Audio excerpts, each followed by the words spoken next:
What is up, and welcome into the Easy Smoke and the GM podcast. I'm your host, Ezra McCann, and I'm joined, as always, by my outstanding co-hosts. He's a Chicago Public League legend. He's a Simeon Wolverine legend. He's a Grambling State Tiger legend. He played second base for those Grambling Tigers back in the day. He was all SWAC. It is none other than Brandon Williams, a.k.a. Coach Smoke. And we've got the NFL draft genius. Yes, I'm going to give him the term genius. He's been calling what happened in last year's draft and what's going on this season now, obviously. He is none other than Glenn Morgan, our GM. And let me start. My team is winning, man. My team is winning. What team is this? My team, the Toronto Argonauts, are in the Grey Cup final. They play Sunday. So I might be watching that instead of the Bears. Congratulations. But nah. Congratulations. But seriously though, lot of news came out of Halas Hall after the rotten egg that was laid Sunday against arguably the worst team in the league. Nah, can't say that. Well, not now. Not now. You couldn't score a touchdown on them. I would say the teams that we beat were the worst teams in the league. Carolina and Jacksonville. Well, record-wise, though, aren't they? They might have. Carolina has 3 wins. Jacksonville only has what, 2? 2, yeah. And okay. Nevertheless, bad team. They shouldn't have been a game like that. Why shouldn't it? It shouldn't have been. Because on paper, the Bears are a better team. Okay, on paper. It shouldn't have been like that. Game has to be played. That's right. That's why you play them. That's why you play them. Obviously, with the stench of that loss, combined with not scoring a touchdown the week before.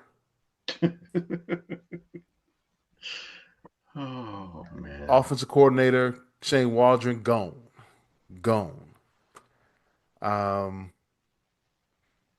I guess you have to do something to shake up things.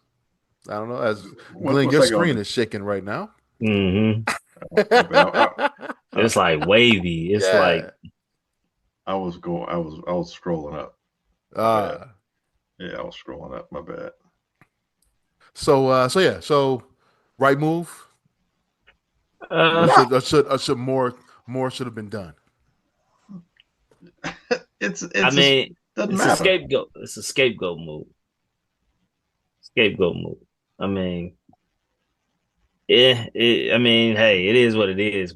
It's one of them moves where to certain people, yes, that's what needed to be done.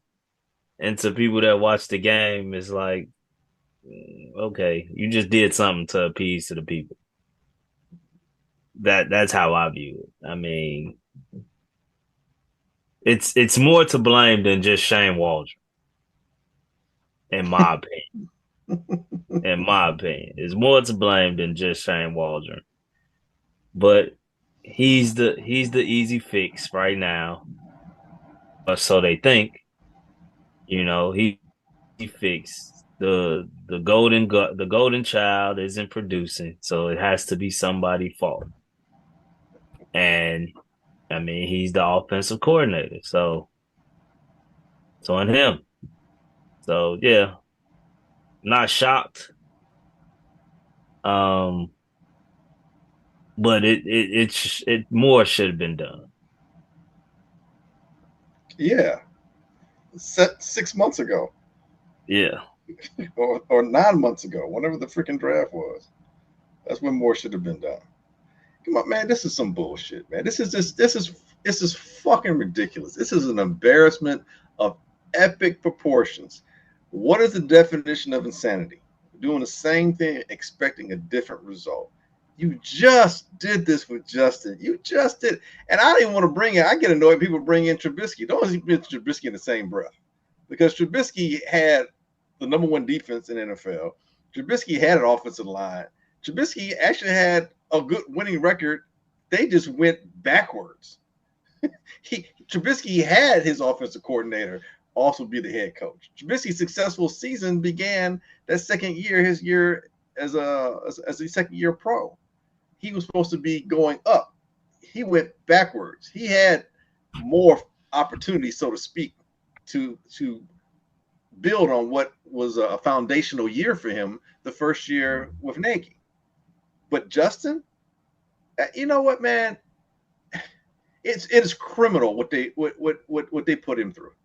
In retrospect, it's criminal, because what do we hear right now are the issues that Caleb has. Holds on to the ball too long, trying to play a hero ball, too much scrambling around, doesn't take the layups, isn't being accurate, is missing his targets.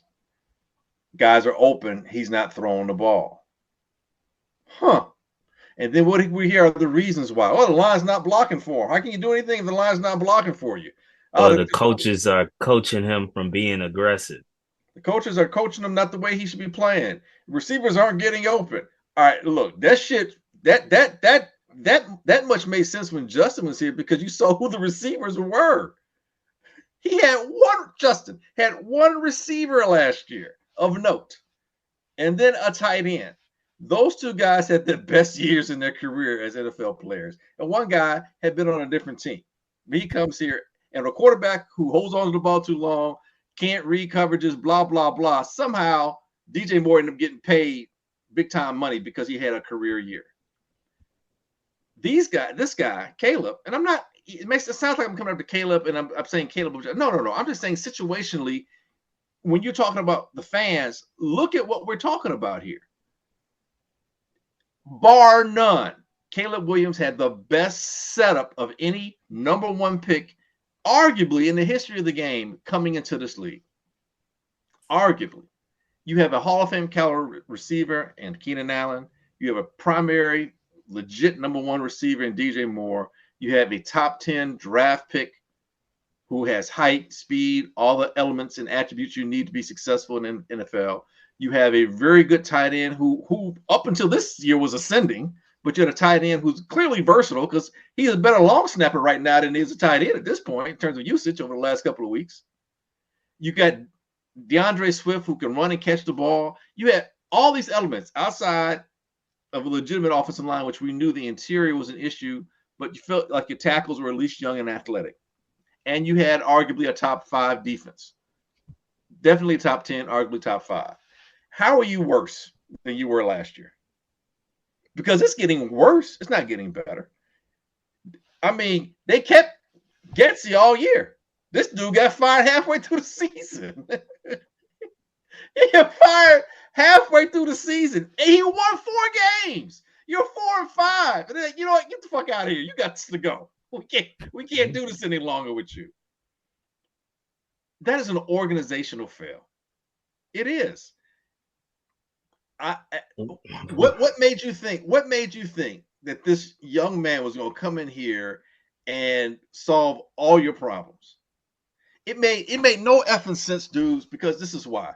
Everything the Bears were lacking at the end of last year, offensive linemen, specifically a center, but interior offensive lineman, probably an outside tackle as well. You could slide Braxton to be your swing tackle. You probably need a more effective offensive tackle, but definitely a center. You needed pass rushing help. You needed another wide receiver, either another, primary or secondary wide receiver, a number 1 or number 2.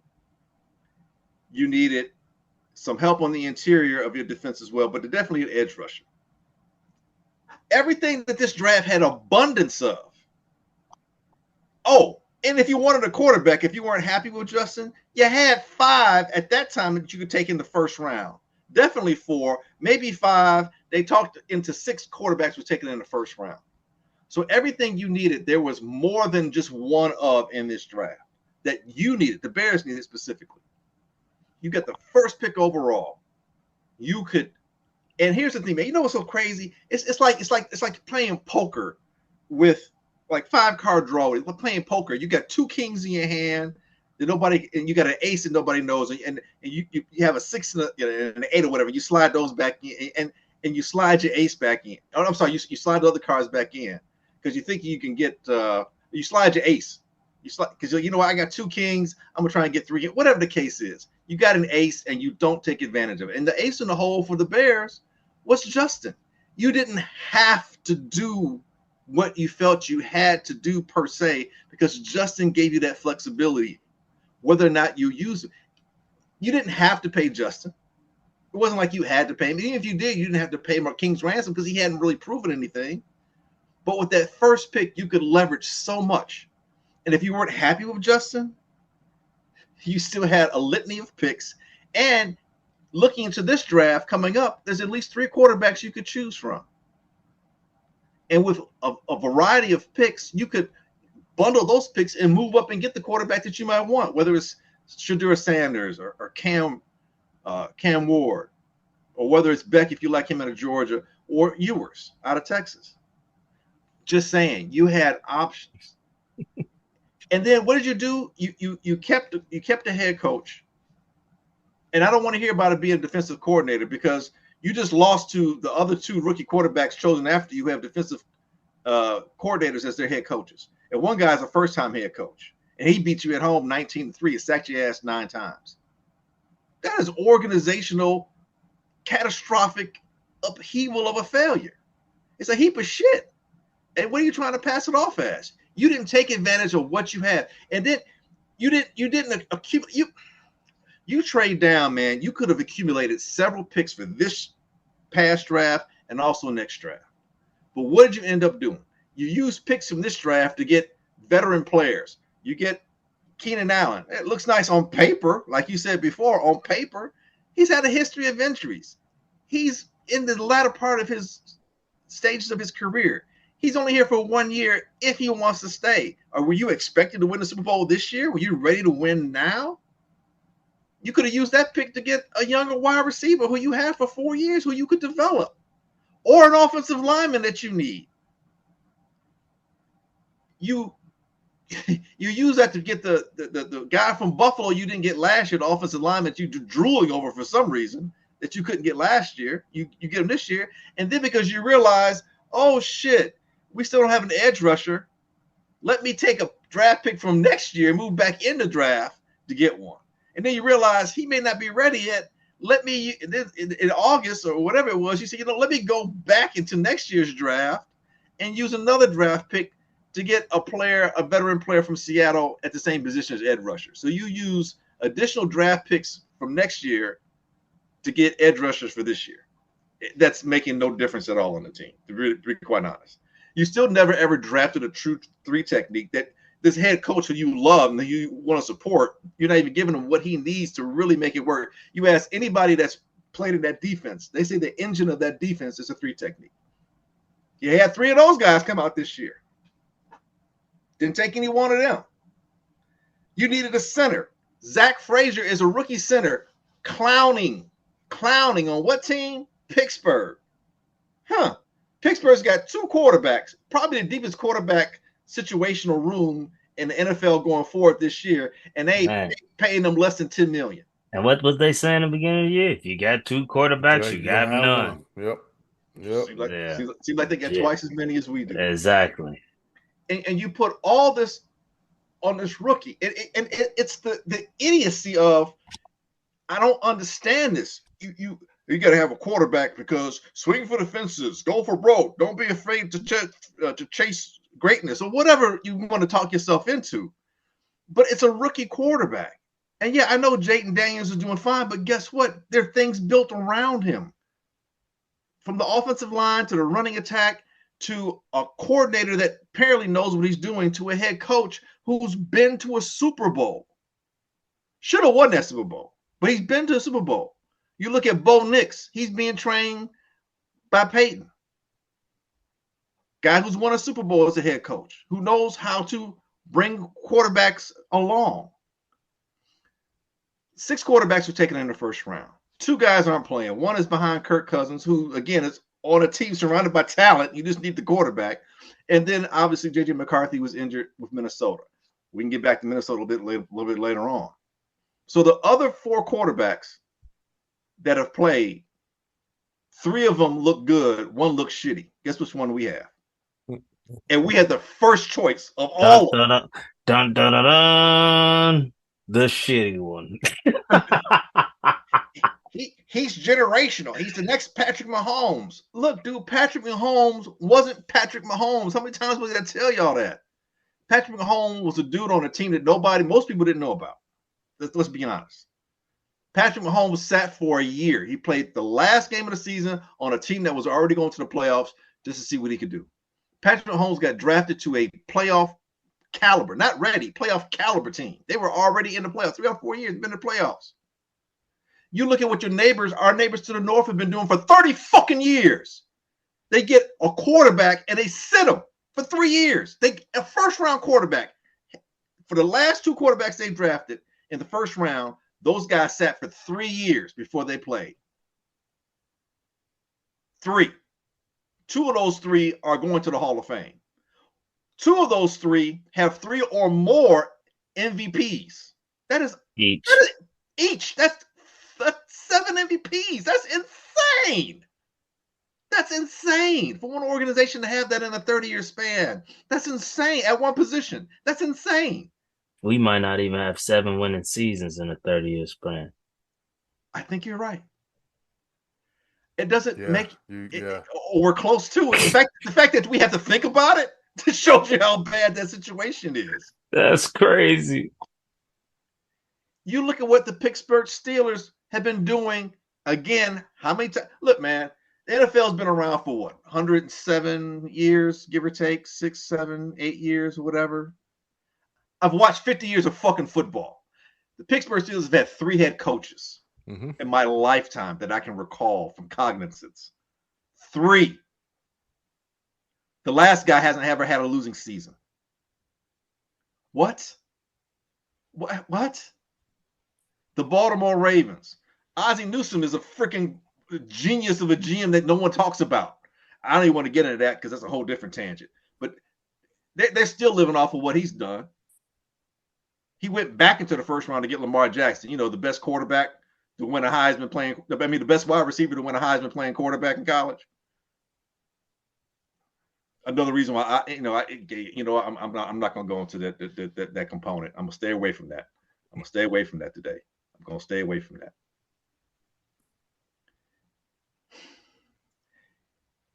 It makes you have 4 different examples of organizations that have been winning. And you can't tell me the McCaskies don't have a relationship with the Rooneys. These are families that have owned teams since before any of us were born. You can't tell me the McCaskies don't have a relationship with the Hunts because they keep going back to Kansas City to get coaches and GMs apparently. So they give us they crap. I told you we the group that we the guys that they sit back and laugh about. Clearly. Look at them. That's what they do to us. Clearly. They sit back and laugh at us. What it makes no sense, man. And you had the first pick in the draft, and you could have changed so much. You could have put yourself in a situation to where I don't know how many times I gotta tell y'all, not you guys, but just the fans that are listening. And I don't mean to sound like I'm yelling at I'm not yelling at y'all. I'm just yelling because I'm upset. I'm frustrated. Hold on. I want to play something for you. Let's see if this sounds familiar. We're talking about the Chicago Bears. I'm not stuck on Caleb. I'm not even stuck on Justin. I'm stuck on the Chicago Bears, a team that we have seen flounder time and time again for decade and decade, have an opportunity now to put themselves in a situation where they can be a winners and have sustainable winning. We see it with the Pittsburgh Steelers. We've seen it with the Packers. We've seen it with the Ravens. We're now seeing it with the Chiefs, where you build through the draft so you don't have to invest as much in your free agency. That is not as sustainable as what we can possibly do right now if we trade down and get a haul of picks. And again, not just for this year, everybody, this year and the subsequent year as well. Damn. That was January. That was Glenn Morgan, January 27th, 2024. Wow. On NBC Sports Chicago with Mark Carman. Wow. And wow, literally just did that whole rant He called it. and gave a eloquent version of it in What the cuss words? January. He gave an elegant version of it in January. You know, the version that you shouldn't be heated behind because none of this stuff happened at that point. He gave a precursor to what should be going on. What's crazy, and unfortunately we don't have more of that because of the servers, you can't access it like that. But what the other thing along with that was that I said the problem is because the question was asked, if you have all these draft picks, you have to hit on them as opposed to you have higher draft picks. The best players will be at the higher part of the draft. I'm like, not necessarily. You have a draft that's full of players. But the point is, if you have more draft picks, it gives you a greater margin for error. Because the problem is, if you go to Caleb route, focusing on Caleb, you got to hit on him. And not just him, but the other picks you make. Because if you don't, and I know it's what I said that day, if you don't, you're going to find yourself on the same wheel doing the same thing again. And that's exactly what we're on. We're on this damn hamster wheel from hell, doing the same shit again. Yeah. It's so evident. Yeah. So at this point now, I guess you're in the situation, not coming out of it, right? Mm-hmm. You took Caleb, all right. Mm-hmm. You didn't get rid of your coach, and bring in a new guy, to work with him. Is it too late now? Is he broken? Who, Caleb? Caleb, yeah. No, he's not broken. He might not be broken. But hell, he might just not be good though. Something that we might have to face in reality. That's what I was going. That's what I wanted. How is that not possible? How is it not possible? Everybody said he was generational. Well, did they talk to us? Did they talk to us? Because we never said that. We never said he was generational. They can definitely be wrong.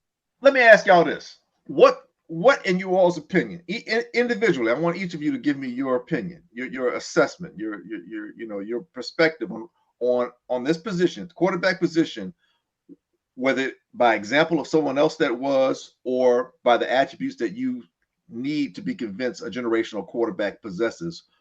Give me the definition for you all of what type or who is a generational quarterback. And I'm talking about not in the pros, not a 5-year fucking veteran, a guy coming out of college. What would that look like? For me? Yeah, if you just want to name a person. For me, Trevor Lawrence. And why do you say that? Because height, size, athleticism, all that. That's what gave me that winning. He won in college. Like he passed the eye test, and he had the skill and athleticism to go with it in college. But that does not mean that translates. So that's why I don't really care for the term generational, because it still has to translate to playing the game. You can be amazing at any level you are, but at that last level, if you don't produce, you're not generational. The production has to come with it. So yeah, that's a projection. He's generational. That's a projection. Like Trevor Lawrence to me had everything that you could say lead to a generational talent. Okay.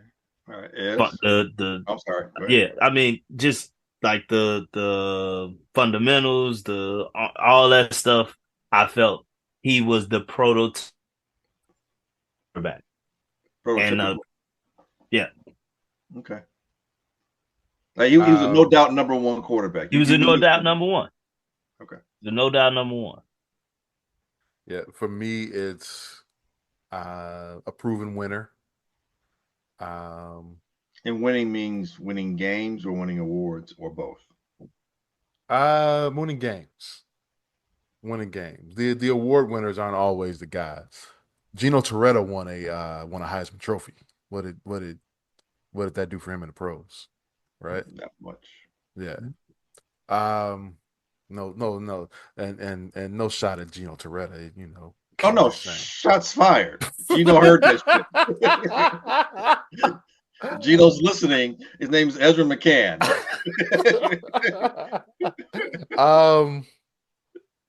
A guy that can make the that no doubt can make the NFL throws.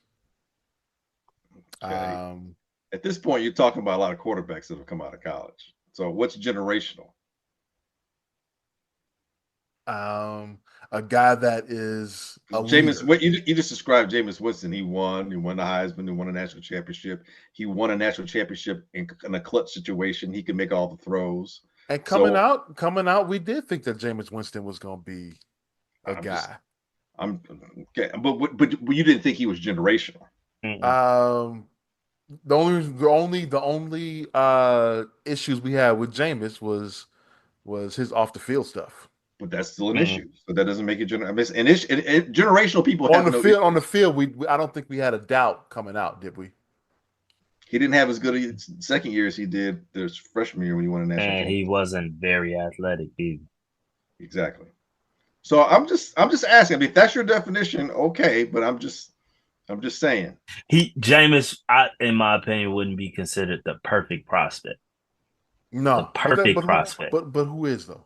Trevor Lawrence was considered the perfect prospect. The only one I can remember is Andrew Luck. Yes. I could have went there, but I was going to stay kind of recent. Generational should transcend time. But Andrew Luck for sure. Yes. But the next one is one could say can't look at what he's doing in the NFL today. No, coming out. We said coming out. And Trevor Lawrence was Andrew Luck had Stanford as a top 10 team in the country. Right? Look, I'm not. I agree that he Stanford was generational. I agree. I'm not going to dispute that. That's the only I can think of in my lifetime that I said, yeah, that dude is that Michael dude is I don't know if I thought of that about Michael Vick.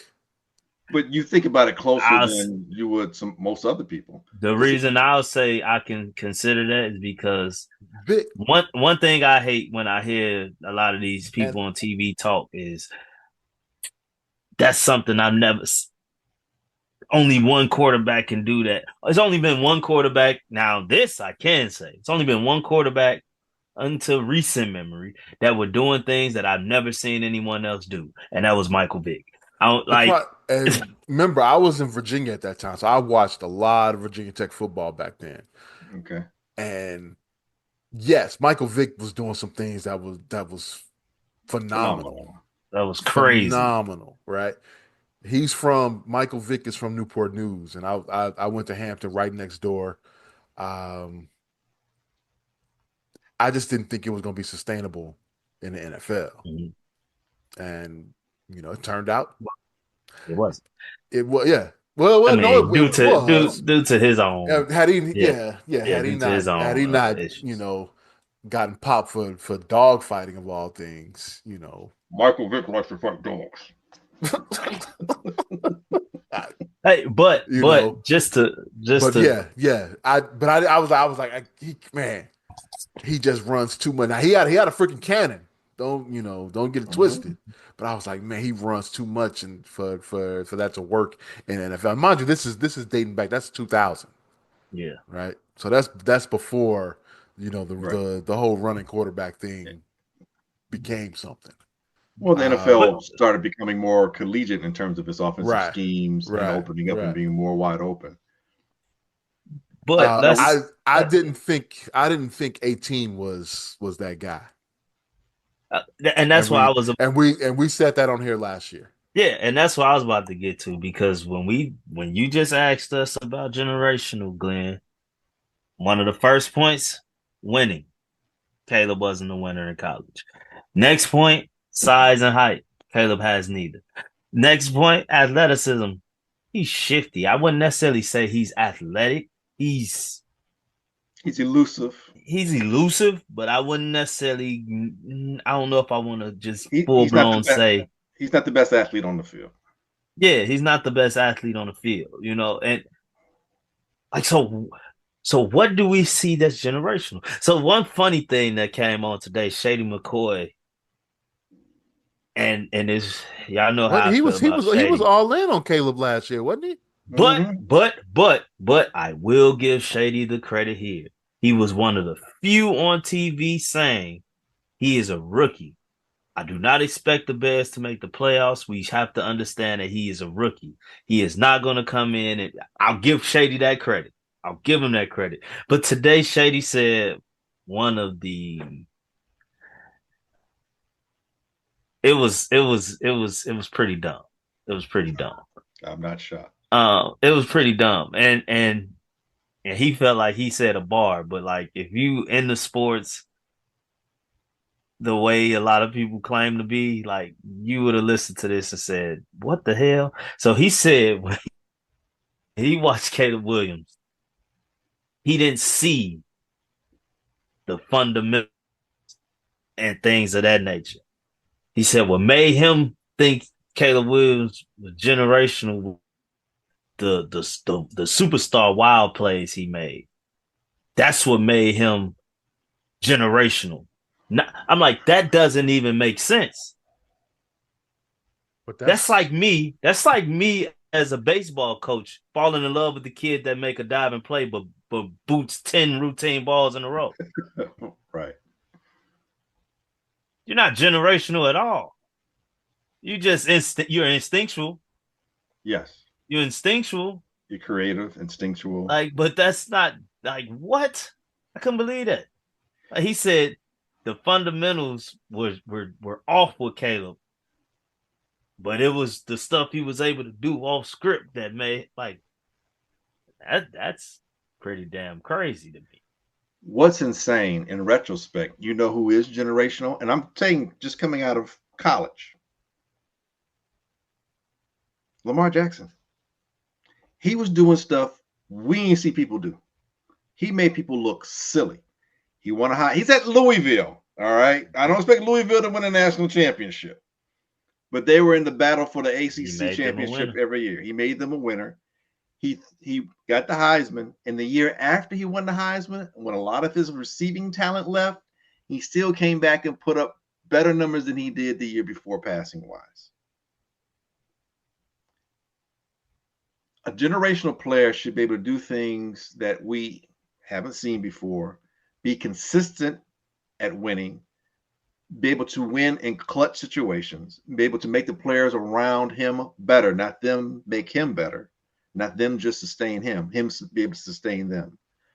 He also has to, in my opinion, have the athletic ability and the physicality and the physical attributes that you can tell will definitively translate to the next level, and not just translate, but be able to compete almost immediately. That's why it's rare. You're not going to find that kind of person at the quarterback position because it's the hardest position in the world to play. And what have we always said here on Easy Smoking the GM? Quarterback is the most important position in all of sports, team sports. Definitely the most important position in football, but it is also the most interdependent position in all of sports. You can't be good unless the people around you are doing their damn job. If you don't have an offensive line that can't block a whole blocks or open holes for the running game, you're going to struggle. If you have running backs that can run the ball, not fumble, catch the ball in the flats, you're going to struggle. You can't receivers who can't unveil and get open and or catch the ball, you're going to struggle. I don't care who your quarterback is. Patrick Mahomes right now is having a crap-ass year. Not just by his standards, by NFL standards. He's not doing well this year. He's very average, statistically speaking. They're 9-0. Why? Because everything else is there. The defense is one of the tops in the league. They can still run the ball. They're missing receivers. They just keep plugging people in because the system works. The head coach hasn't left. The defensive coordinator hasn't left. Continuity, once he left and got fired, he came back. Well, those C don't really do much. Yeah, they don't. They contribute. They're contributors. But I'm speaking because Nagy left them, got fired, went back. But to your point, that helps solidify the message that's being translated there in Kansas City, and clearly it's a good message. Continuity and consistency. We're the most incontinuous team I've ever seen in my entire life. We keep changing things around every 2-3 years and expecting a different result to happen. You look at Jayden Daniels, and I swear to God, I'm going to punch the wall every fucking time someone keeps saying, "Oh, it was Caleb." I don't know what other quarterback was doing things in college. I don't know. The motherfucker that just won the Heisman. Jayden Daniels threw for like 4,000 yards. He ran for almost a freaking 1,000 if he didn't run for 1,000. He had 40 touchdown passes, and I think he had like close to double-digit touchdowns if he didn't have double-digit touchdowns. In one game, he did he had a generational game. He did something that no one in the history of college football had ever done. That fool ran for 200 yards against Florida. As bad as Florida may be record-wise, they still have premium talent on that squad. He ran for 200 yards and made it look easy. And he passed for over 300 yards and made that look easier. I think he threw 3 or 4 touchdown passes and he ran for 2. How do you ignore that? And then you tell me Caleb is generational? He ain't doing no shit like that. No. I mean, everyone's he's throwing Malik Neighbors and he's throwing to Brian Thomas Jr. Y'all didn't say that shit when Burrow did it when he was throwing to Jamar Chase and Justin Jefferson. Thanks. Y'all weren't screaming at then. You're like, all right, he should be a solid first round pick. Yeah, he's a franchise quarterback. So why isn't Jayden Daniels a franchise quarterback? Because he did that. He didn't win a national championship. Okay, only one team can. But damn, he wasn't a loser. He beat Alabama. That's something. I mean, dude, how do you mean no one else is doing that in college football? When I look at Caleb, and going back 2 years, when he was at Oklahoma, I was like, okay, we'll see what happens. And he transfers to USC. I'm like, the reason why I'm doing this is because I'm like, I've seen this before. I've seen other players do this and have success. I saw Kyler Murray do it. Same coach. I saw Baker have success in the same system.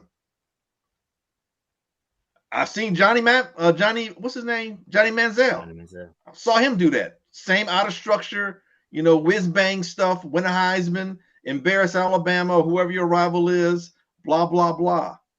Seen that. We just talked about Michael Vick. Lamar Jackson, Deshaun Watson. I've seen this. And nothing that he's doing is making me go like, damn, I ain't never seen that before. Nothing. And that's no knock. I'm not saying that makes him bad. I'm just saying it's not generational. That's kind of my point.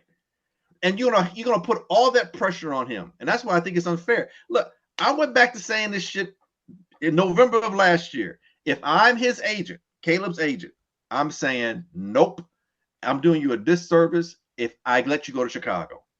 They will mess you up. And I'm from Chicago. And I'm saying, don't come, bro. Don't come. If they're looking at you as a savior, run. Because they're going to put all that on you. And then as soon as you're the hero, you stay around long enough, you end up becoming the villain. Mm-hmm. Mm-hmm.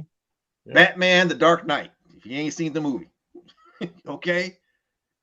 And that's what's happening right now. Not across the board yet, but a lot of people are like, screw this dude. No, it's coming. It's coming. They pick it off other people right now, but it's coming. And didn't I say that? Yes, I said exactly it's only a matter of time before those that are hooting and hollering turn backs on the kid. Uh-huh. Now I know I just like to mess with people because I mean when I gave my reasons last year for why the team was lacking success, everyone pointed to one individual, the quarterback. All of this different stuff that was shown on TV, PFF is saying the offensive line isn't even that bad.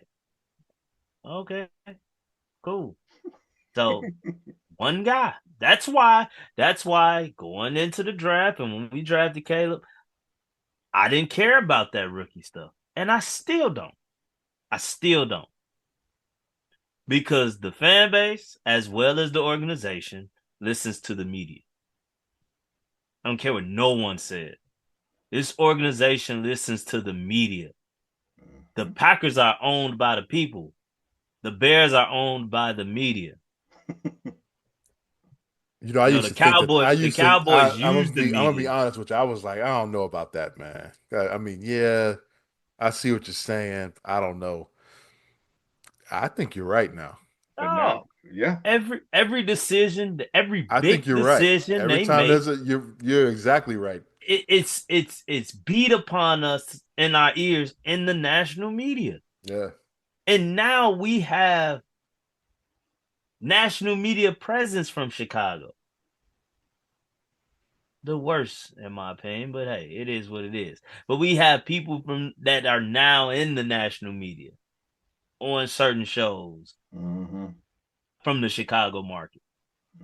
Like, the narratives are being pushed, and our organization followed those narratives. Ryan Poles believed that he had everything in place to win now, long as he replaced the quarterback. He couldn't have thought that. He thought that. Did. He drafted the punter. He said. I know he did, but that makes no sense. To be the number one guy, the number one football guy in an organization, and you thought that's completely wrong. But that's why Glenn was saying a few episodes ago why he has to be held accountable. Are you a GM or are you a fan? Which one? GMs make the unpopular decision. He hasn't made one unpopular decision yet. That's a great point, dude. Hasn't made one unpopular decision. Maybe the one unpopular decision he's made is keep Eberflus. Yeah. That's the only unpopular decision he's made so far. I said it back then. He want to show me that he mean business. Trade that number one pick. But I knew he wasn't going to do it. Because as you said, you can't trade that pick. Shit.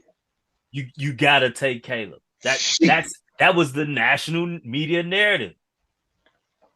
I'm not saying I didn't say that. I said it, but that's not what I was thinking. Right. That's my point. I'm not saying was the narrative. You felt that way. Right. I'm not saying you felt that way. That's the pressure. That was the national media pressure that was on him, that he felt he had to make that decision. I keep having conversations with people, and I keep telling them this isn't even about Justin Fields, and I'm one of the biggest Justin Fields supporters. We could have traded back and got another quarterback and still been in control of drafts to come. This ain't about Nino Brown. It's bigger than Nino Brown. It didn't have to just simply be Caleb. Right. You know what? Like how are you generational and you lose? How are you generational and you have a terrible record versus winning teams? How is that? These are all things that were relevant in his college career that got ignored. You're right there. That point right there, ignored. That's what I want to know. How much was ignored in the pursuit of Caleb? Because if you did what Ryan Pace did, I'm not saying that's what Poles did, but if that's the case, anybody with initials RP should never be our GM again. And that is, that means Ryan Pace ignored Deshaun Watson during that draft. Oh, but what Ryan Poles did is even worse. Yeah. He didn't go see nobody else. Yeah, he didn't see nobody else. He only saw Caleb Williams. They gave the playbook to Caleb in February. Then that right there, that amount of hubris is costing this organization. Because how do you not give equal time There's five. Hell, if you go back to January, there's at least 3 quarterbacks coming out in the first round. And if you get past the national championship, you go, okay, Michael Penix is probably a first round draft pick too. That's 4. And then you realize Bo Nix probably not that bad. He's played like 80 fucking college games. He's probably a pro, at least 2-year pro anyway. And he wormed his way into the first round. And then J.J. McCarthy won a national championship. So before the draft happened, you're talking 5, maybe 6 quarterbacks going the first round. The first top 3, maybe 4, but first top 3 should have had equal amount of time that you spend doing your due diligence. Because I don't know if you did that, I don't know how you could come away and not consider Jaden Daniels. Because what do we see when we talk about some pundits, national pundits? We talk about Orlovsky and Riddick, and they both came away. Yep, both came away saying, "You know what? I think Jaden might be the better pick." They said that, and they stuck to that. And on every show they was on, guess what the rest of the commentary was? Oh no, you cannot pass on Caleb Williams. Why can't you? You can't pass on. Why can't you? Jaden Daniels is 6'3", 215. Probably at least runs a 4.4. Might run a legit 4.38. I wonder who started that train going. The Caleb's people, maybe. Yeah, maybe Caleb's people. I don't know. But I dude, his team, I guess being the first pick overall meant the world to him, because where you go, and you know what? In retrospect, it's hard for them to ignore that, because it looked like the Bears did everything they were supposed to do to put talent around you. Yeah, you're coming into an advantageous situation, way better than the guy who you just supplanted. Mm-hmm. And it looks like right now he's in a better situation than you. And just like Khalil Herbert said, thank God. Thank you, God. Damn, he said, I didn't know Khalil Herbert said. Oh yeah, yeah. He tweeted that out, bro. When he got traded to a team that had a losing record, he said, "Thank you, God." Now you can say that he was talking about the organization, or you can say that he wasn't getting playing time, and now he's going to go to a place that he's going to get some playing time. Same difference. Damn, my boy fumbled his first carry. Yeah, come on. Yeah. Damn. But all this come back to what I said about Hard Knocks. Kumbaya bullshit was fake. We're seeing now all this. It clearly all was a production and all that. Man, all that shit was a show for the masses. It was a PR. It was a PR stunt. And it's been reported that guys is asking for Bateman to play. That's wild. Yeah. That's insane. Oh yeah, but it speaks to how I'm sorry, Caleb lovers. I never felt the guy was genuine. That might be why I'm not super sold on him. Doesn't come off as genuine to me. It comes off as fake. That might be why I'm not super sold. And like I said, with Hard Knocks, everything looked orchestrated, everything looked rehearsed. And the love, I just didn't get that feeling. Like, people like, man, they look like they rock with each other. It's kumbaya bullshit. This is fake. That ain't no real brotherhood. No arguments. No type of, man, I can't believe it. I think him and Adunze do. Yeah, they're rookies. They came in together. I'm saying he has. I don't think he's jailed with the vets though. Clearly not with DJ Moore. I love DJ Moore because he shows everything on his face, man.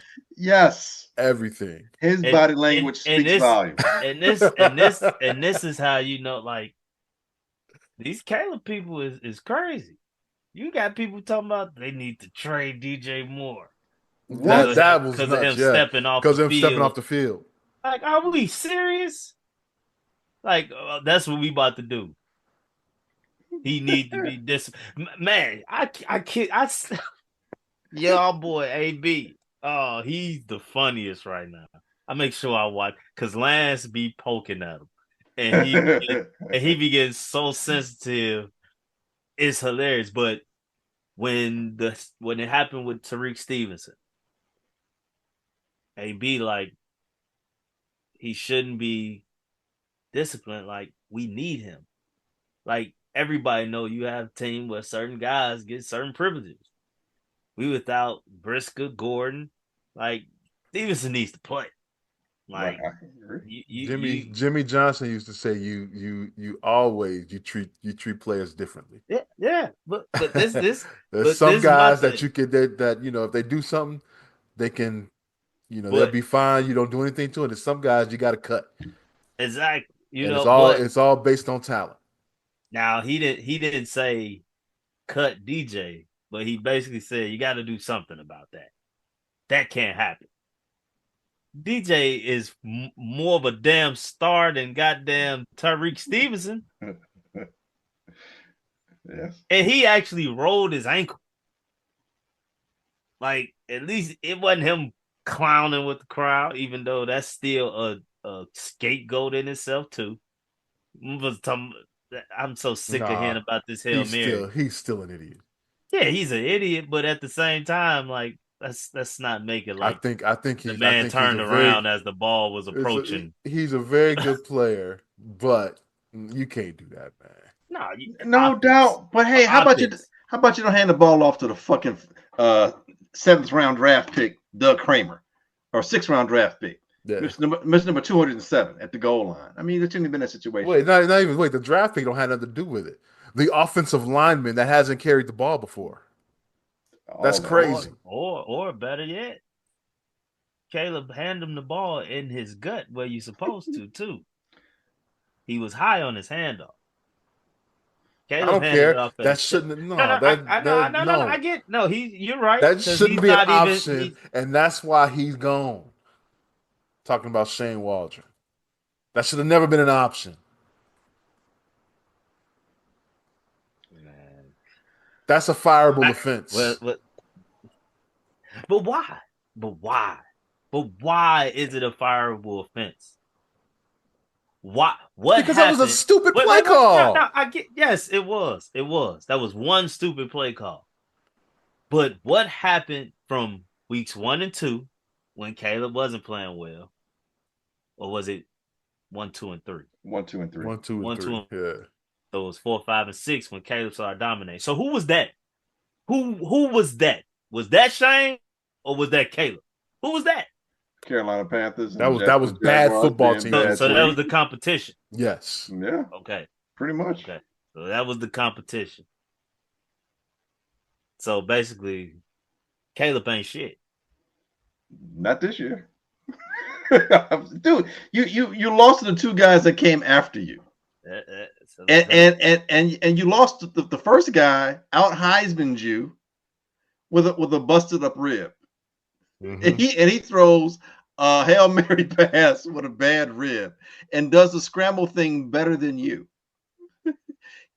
Drake May runs a 2-minute offense right before half better than you with 1 second so they kick a field goal and go in with halftime 13-3.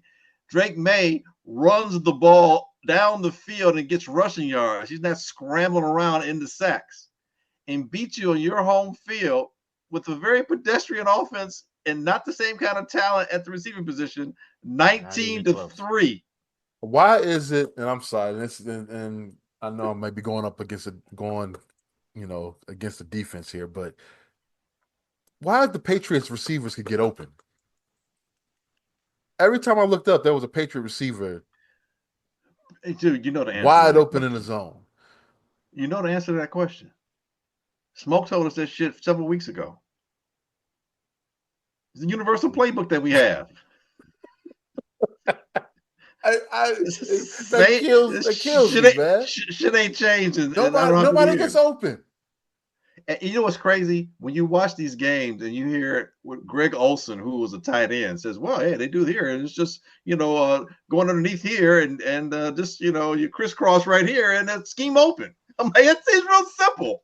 Why can't we do that? And now there were a few plays where Caleb just missed his guys. I get that, but it's not like they were wide open.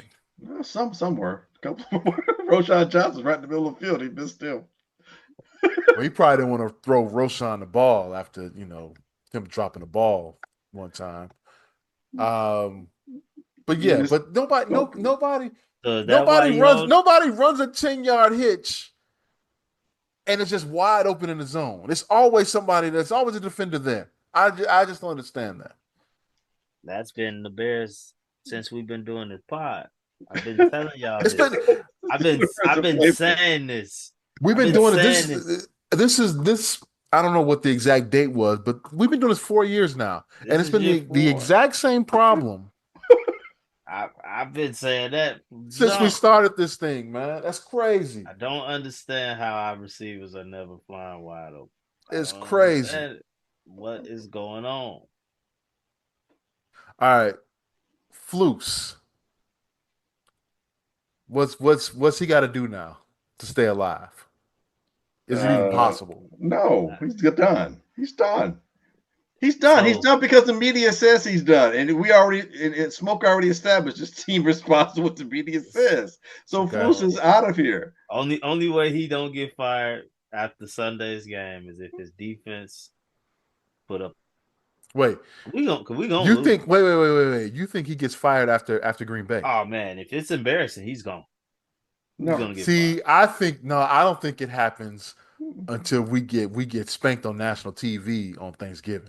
It's not gonna happen. If they didn't fire Trustman after that fucking debacle, we had back-to-back 50 burgers put on us, and one was on a national TV. It's not gonna happen with Flus. There's a different time. Yeah. No, you know why? And I'll tell you a little dirty secret why. It's not even a little dirty secret. It's just something that people forget about. They all got the same agents, man. Yeah, they all got the same agent. Waldron had that. Waldron had Trace Armstrong too. Yeah, all got the same agent, bro. So he ain't going nowhere until the end of the season. But Waldron just got fired though. He ain't the head coach. We're talking about the head coach. You're not talking about other positions, other coordinating positions. You're talking about the head coach. Head coach in Chicago history has not been let go. I understand that. So that's not great. You said what's Flus gonna do? I'm just saying he ain't going. It don't matter how bad they lose to Green Bay either time. Or Detroit either time. Things changed though. Remember when Trustman got fired? When Trustman and Emery got fired, they had never fired a coach after only 2 years, I think, right? Okay, man. I'm gonna tell you this. I'm gonna say this to you. I ain't saying I'm right. I just don't think I'm wrong. They're not. I think if it's embarrassing. I think if you get if the Lions put 50 on us on Thanksgiving Day. What is fire him going to do? None. It's gonna appeal to the masses. That's it. Yeah. But I think they're going to do it. It's going to show that they're thinking about it. They're thinking about what's going on, and they want to create change. Why y'all trying to be rational? Why y'all trying to make sense out of what they're thinking? I'm not trying to be rational. And the media is gonna say it. So what Smoke says is that they're gonna do it because the media says it. Dude, the media says that every time we need to fire a coach. It's a this different. Ain't nothing new. This is a different type now. of heat on them. This There's a different type of heat on them this go round. I think, and here's the deal. You're gonna have a extra 10 days after that Lions game, right? So are they gonna hire a coach mid-season? Is that what you're telling me? I don't know what they do. They're definitely not gonna hire somebody new. No. Right. It'll be somebody from the staff. It's just not gonna make it. The Bears over worry about their image, without a doubt. The problem they're gonna have, well, they do. I'm not saying they are effective in what they do to solve that situation, but they over worry about it. The Bears right now, in the span from Hard Knocks to last week, have become the team that nobody wants to come to. I'm not just talking about players. I'm talking about coaches. If I'm a coach looking for a job, I need a whole bunch of assurances before I take this job. And that's probably why Cliff Kingsbury, we talked about this last week, probably why Cliff Kingsbury didn't take the job. Because he's like, look, man, if I don't have a better than 60% chance of having a shot at the head coaching position, if we don't have a winning record, but my offense does good, then why should I come here? Did they seriously talk though? Dude, they talked to Yeah, Kingsbury. They talked to him, and they talked to the dude who went to Kubiak. Bro, I if know you they clip, talked to Kubiak. I didn't think Kingsbury got a serious. No, you dude, know what? Kingsbury didn't interview. Yeah, I He don't think didn't they interview. talked to He didn't Kingsbury.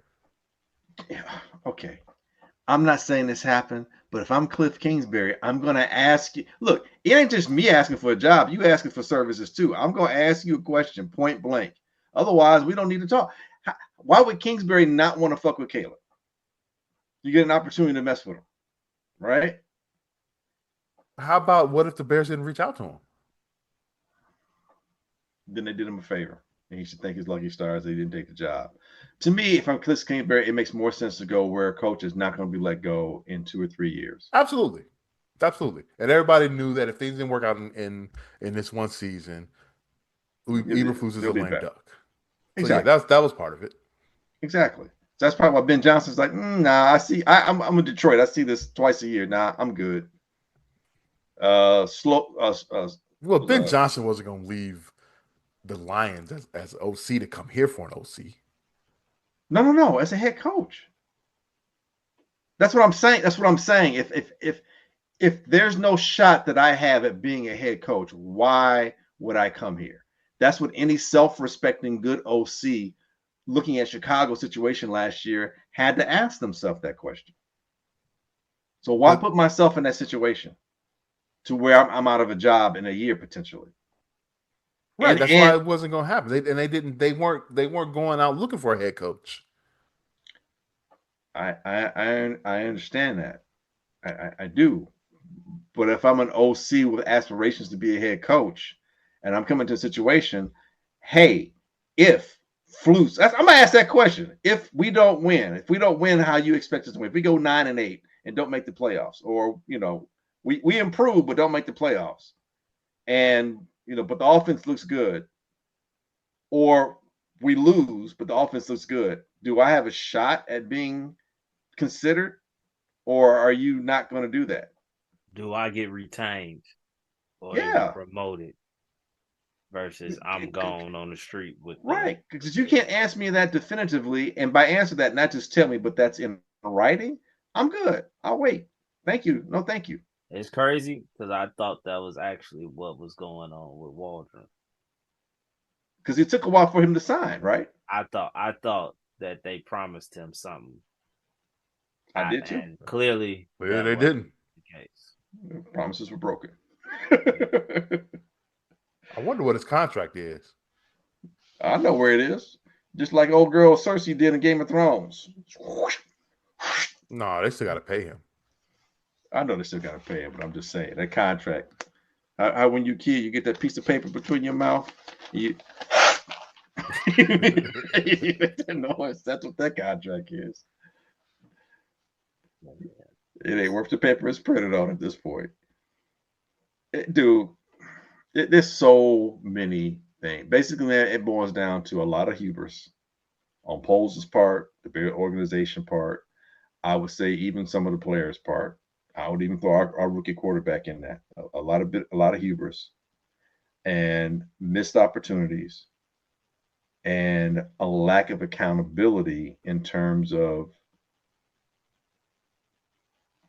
focusing on where the mistakes were made. Because right now they don't have any answers. Because I think they're still trying to figure out what the hell just happened. How does he? It's one thing to be like, all right, you're not going to make the playoffs. This thing has gone off the rails. And on top of that, what makes it even worse, I'll say it again if I haven't said it 1,000 times before, Washington. Complete new organization. Got it right the first time. Comparatively. No, yeah, that's. I'm just saying, comparatively. Because these guys are new in these positions. He's a new owner. This guy's a new GM. Dan Quinn's been a head coach before, but I'm just saying, for the most part, a lot of these new situations. And this rookie quarterback is going to make the playoffs for all intents and purposes. It's 7-3. They could have been 8-2. They got a real good shot to make the playoffs. They're in a not strong division. The Cowboys are getting worse or have gotten worse. So that's another win coming up. They beat the Giants twice already, and they might split with the Eagles. We'll see. I can imagine that they'll at least win 10 wins. We'll get them in the playoffs. 11 wins, they're definitely in the playoffs. Drake May just beat you, so that makes it look worse. Malik Willis wasn't even on the freaking team until late August. He's 2-0 as a starter, and as a relief guy, he's undefeated. And the Packers are the worst of the teams in our division at 6-3 of the good teams. And we're talking about we're not going to beat them. Well, what would think we're going to do with the other two teams? Everything I said that could turn bad for the Bears has happened. Yeah, Murphy's Law. I said if Justin go to Pittsburgh and have success. Now, only thing that's helping Chicago is that Mike Tomlin stood on his word and didn't allow Russell Wilson to lose his job due to injury. And Russ is balling right now. Yeah. That's only thing that helped Chicago when it comes to the Justin Fields thing. But Justin Fields 4-2 record on the season. 5 touchdown passes, 1 interception. 5 touchdowns, rushing touchdowns. You know how many rushing touchdowns Caleb has? 0. Goose egg. And then Caleb Williams' success. And it's not looking good. And the Bears are definitely not. There's a great chance they don't even match the win total we had last year. Like match. The Bears seriously could lose out. We've seen this before. It's not impossible. Yeah. We saw it with Justin. They were 3-4. They traded Roquan and Quinn. Didn't win another game. We saw it in 1990 when Mike Ditka said, after the Monday night loss, I don't know, we might not win another game. And they didn't. Lost like 6 straight or 7 straight. 89. Okay, well, 1989. I mean, we've seen this horrible movie before. Scream 3, not Scream 1 and 2. We've seen it. This is Scream 3. The bad guy stabs a lot of people. If that happens,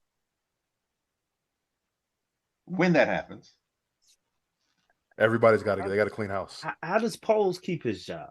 You can't. Got to clean house.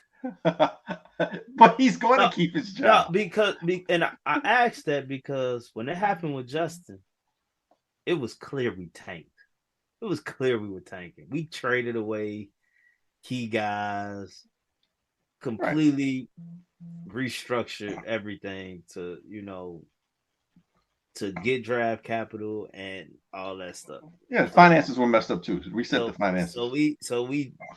But at this point, Ryan Poles, you have sold the world on this roster being so great. If we lose out, win. And that's definitely true. Win.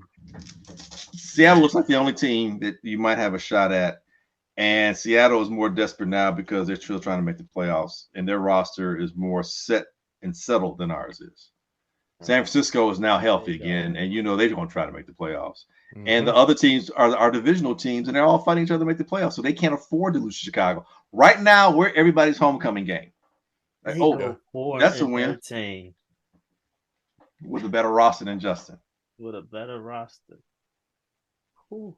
You did this. You see, and that's the thing. And again, that's the thing with Justin here. I'm not comparing him and Justin. I'm not comparing. I'm talking situationally speaking here. That's that ace I was talking about. You threw that ace back in the deck. You didn't maximize it at all. You were 7-10 with Justin. And arguably, if it wasn't for your coaching staff, really, you could have been 10-7. They cost you games. You had 3 games. You had 90% chance of winning in the fourth quarter, and you lost 3 of them. That makes you 10-7, and you and Green Bay are fighting to get into the playoff. But you're 10-7. The Bears improve. They doubled their win total from Justin's second year as a full-time starter to last year when they went from 3 wins to 7 wins. You're improving. What did your primary wide receivers say? I'm fine. I like my quarterback. I'm good with him. I can't see these other guys necessarily being that much better than him. Let's rock. Everybody, almost to a man on that team, if not every person on that team, was like, and just like that group you talk about, that special group that went to say, hey, we want Bajan to start, or they went talking and complaining about things. That same group of people told them, keep Justin. They ain't listening in. They probably ain't listening now. And you could have kept him and built around him, because if you trade down and you get you a coach, and Waldron, if you still go with Waldron, we've seen Waldron do things with Geno Smith where we thought his career was done, right? Yep. And so if you have Shane Waldron, and here's the thing, a lot of the plays, sometimes the rhyme and reason may not be always syncing up, but a lot of the plays, they're not bad plays. Not a lot of them aren't. I'm not saying every play is great, but there's a lot of misses Caleb has. There's a lot of open windows of people that have been there. If you have Justin in your building, but you have a better offensive line, maybe it holds an extra half a second or two. Or maybe the run is a little bit better because you've got better line blocker. Or when someone gets hurt, you've got better depth. Your team continuity. Those guys genuinely like Justin.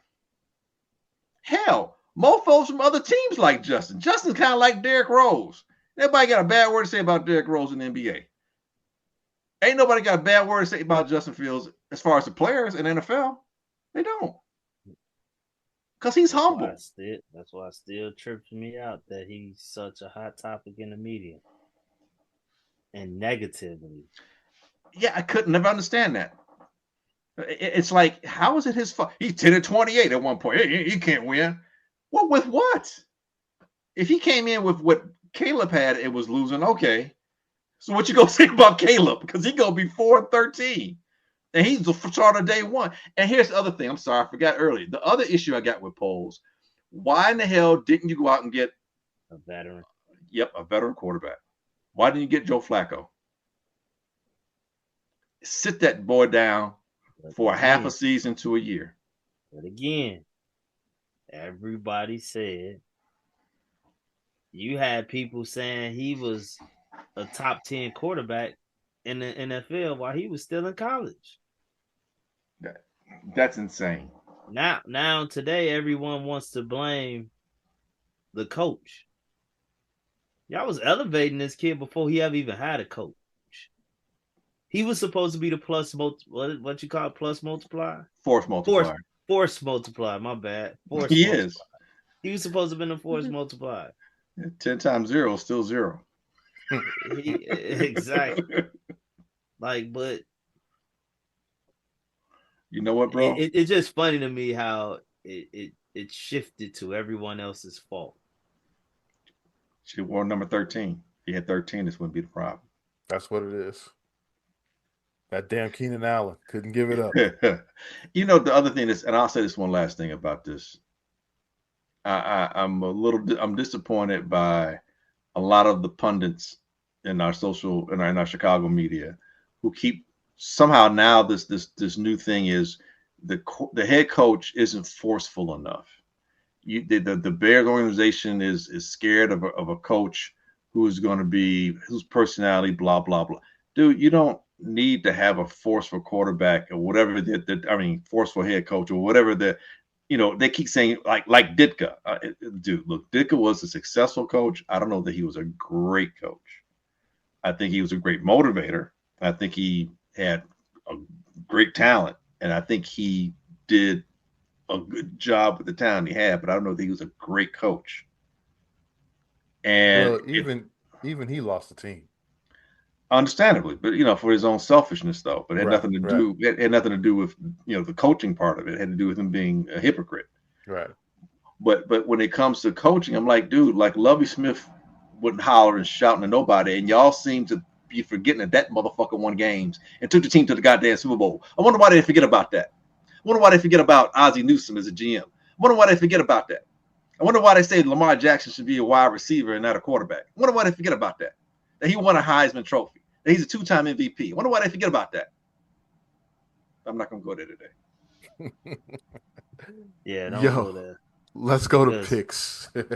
Oh, go ahead. You I was just going to say, yeah, don't go there because I'm going to say that. for some reason, I mean, they sure love the one we got. For some weird. Well, maybe it's gonna. Hey, we'll see, man. We'll see. Maybe it's all gonna work out. We're gonna love 18 soon. I promise you. Let's Yeah, go to we are. picks. We are. We are. By time, and I know I'm sorry because I know we gotta go to picks, but last quick point before, because like right now it may sound like we aren't pro Caleb, I'm not but pissing him listeners, off. I promise you, before it's over and done, Easy Smoke and the GM podcast will probably be the last three standing with 18. Watch and see. Watch and see. We'll be the last one standing with them. We shall see. Yo, Glenn, you on the resurgent tip here. 3-0 last week. Uh-oh. Yes, sir. Told you, man. Call it a comeback. I've been there for years. You're now 10-1. What? I went 2-1 last week. Damn, Aaron Rodgers and the Jets, man. That's what I get. 10-9-2. And Smokey went 1-1-1. And you are now 6-2. 13-6-2. Man, you messing up is still way ahead. That's crazy. That's awesome. I mean, that's a hell of a start.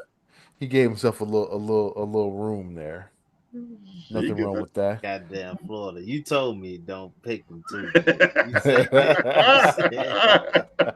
You said don't fucking pick them. Glenn, you lead us off. Who you got? Still struggling with this one, but I think Texas is on a bounce. Yeah, that's a tough one because a lot of people don't realize Texas Arkansas is still a bit of a rivalry historically. But Texas, I think they need to have a significant win, and they can't afford another loss. So I saw Arkansas get mollywopped by Ole Miss a couple weeks ago. Yeah. Ole Miss was on a different tangent because they got 2 losses. So I'm gonna take Texas minus 13, and went about 2 touchdowns on the road against Arkansas. But I think Ewers has got his rhythm back, and I think Texas is on. That's minus 14 or minus 13.5. 13.5. All right. Right.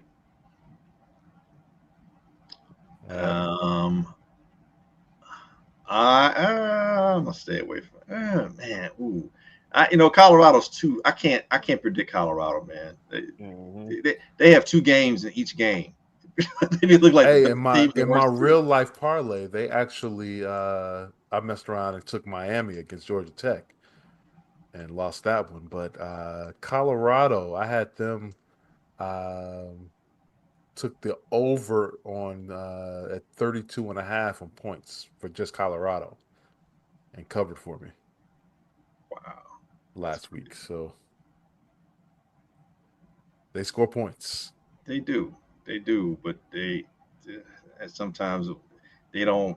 If they're supposed to be the team, their focus ain't the same. So it's a tough go.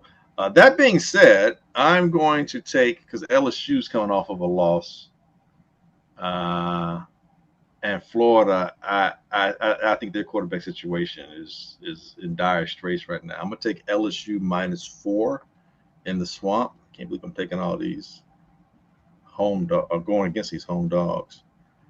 And I'm going to end with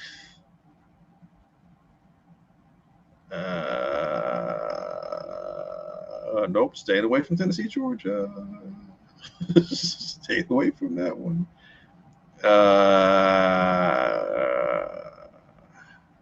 Apologize for. No, you're good.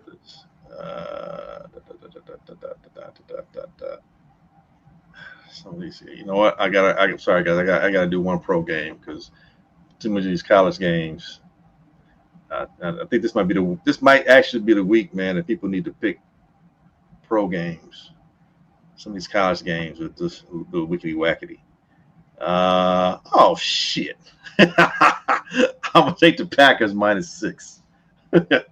Because I'm just mad. I'm just mad at my hometown team. Pick the Packers -6. I don't even care who's quarterbacking, whether it's Malik Willis or hell, it might be better if it is Malik Willis. All right, so you got Texas, LSU, and the Packers. Let me see here. I'm going to take Illinois -3 at home against Michigan State. I thought about that one.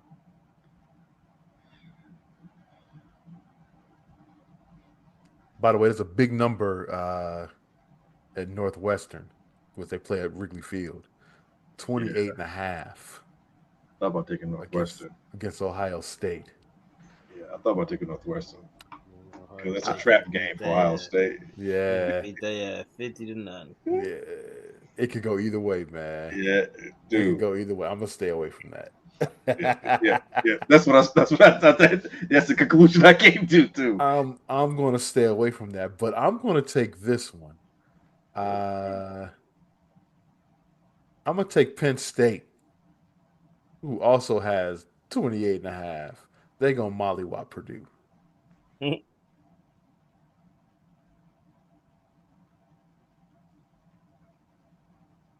That's a big number. And on the pro side, you know what I'm taking. I'm taking the Packers -6 over the Bears. Smoke, who you got?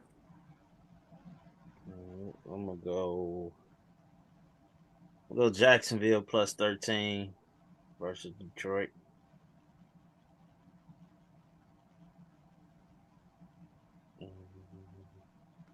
By the way, I didn't realize I turned the game off on Sunday night. They won. I didn't know they won. I watched the whole thing. I couldn't believe it. 5 picks. And at that point, it's 13-23. I mean, 13, what? Yeah, 23. Yeah, 23, yeah. That's when I turned it off. I outscored the Bears. Doing 5 interceptions. That's crazy. I'm going to take on the road. I'm going to take Atlanta +2 versus Denver. This should be a good game, actually. Oh, shoot. And I'm going to take Kansas. No, I ain't touching that. Chiefs, Bills. Yeah, I ain't touching that. Oh, the Bills get Bills plus what, 1.5 or something? No, I think they're Chiefs -3. The dogs. The Chiefs are the dog. -3 at home.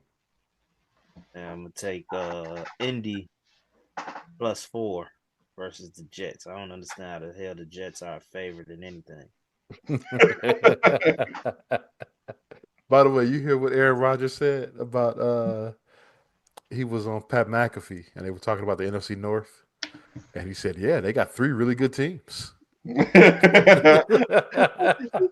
such a shady motherfucker, man, but he's hilarious. Oh my god. Oh man. So, all right. So Jags, Falcons, Colts. I like it. Dogs. All dogs. All right. Well, thank you for the Vince session.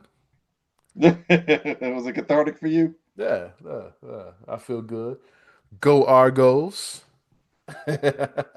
on Sunday in the Grey Cup. And that's going to do it for this week's edition of the Easy Smoke and the GM podcast. I want to thank everyone for listening. We greatly appreciate it. You can catch our podcast at Apple Podcasts, Google, Spotify, iHeartRadio, Amazon, or wherever you find your favorite podcast. You can also catch us at hp53productions.com. There you'll find a link to our podcast and the Super Duper podcast hosted by Rob Griggs. Yo, Glenn. Hey, man, usually we say we ain't saying we're right. We just don't think we're wrong. Fuck that. You know what I'm saying this time? This is the Chicago Bear organization. Damn it, I know I was right, and we all know you motherfuckers were wrong.